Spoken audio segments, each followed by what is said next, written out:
ചികിത്സയ്ക്കിടെ മരിച്ച കണ്ണൂർ ഇരുവേരി സ്വദേശി ഷാനവാസിന്റെ മൃതദേഹം ഖബറിൽ നിന്നും പുറത്തെടുത്ത് ഇന്ന് പോസ്റ്റ്മോർട്ടം ചെയ്യും. ചികിത്സാ പിഴവാണ് കാരണമെന്ന് കാണിച്ച് ഭാര്യ ഷെർലി നൽകിയ പരാതിയിലാണ് നടപടി.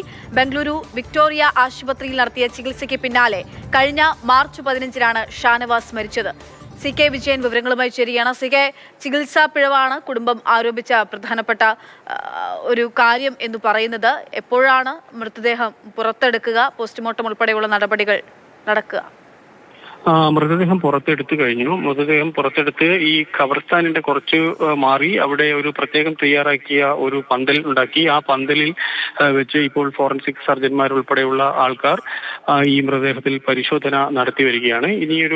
ഒരു മണിക്കൂറോ അല്ലെങ്കിൽ അതിലധികമോ സമയം ഒരുപക്ഷെ വേണ്ടിവരും. ഈ മൃതദേഹം പരിശോധന കഴിഞ്ഞതിന് ശേഷം അതിന്റെ സാമ്പിളുകൾ ശേഖരിക്കുകയും അതിനുശേഷം വീണ്ടും ഖബറടക്കുകയും ചെയ്യും. ആവശ്യമാണെങ്കിൽ മാത്രം ഈ മൃതദേഹം കണ്ണൂർ ഗവൺമെന്റ് മെഡിക്കൽ കോളേജിലേക്ക് മാറ്റും. അപ്പോൾ അത് സംബന്ധിച്ചുള്ള തീരുമാനങ്ങൾ പിന്നീട് മാത്രമേ ഉണ്ടാകൂ. ഏതായാലും അല്പസമയം മുൻപാണ് ബോഡി ഈ ഖബർസ്ഥാനിൽ നിന്നും പുറത്തെടുത്ത് ഇപ്പോൾ പരിശോധനയ്ക്ക് വേണ്ടി കൊണ്ടുവന്നിട്ടുള്ളത്.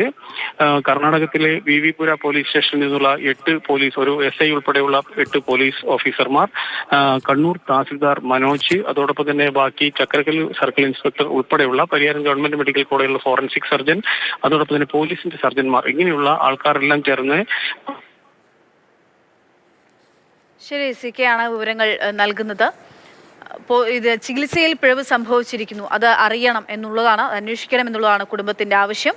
കണ്ണൂർ ഇരുവേരി സ്വദേശി ഷാനവാസിന്റെ മൃതദേഹം ഖബറിൽ നിന്ന് പുറത്തെടുത്തിരിക്കുകയാണ്. പോസ്റ്റ്മോർട്ടം ഉൾപ്പെടെയുള്ള കാര്യങ്ങളാണ് തുടർ നടപടികളായിട്ട് ഉണ്ടാവുക.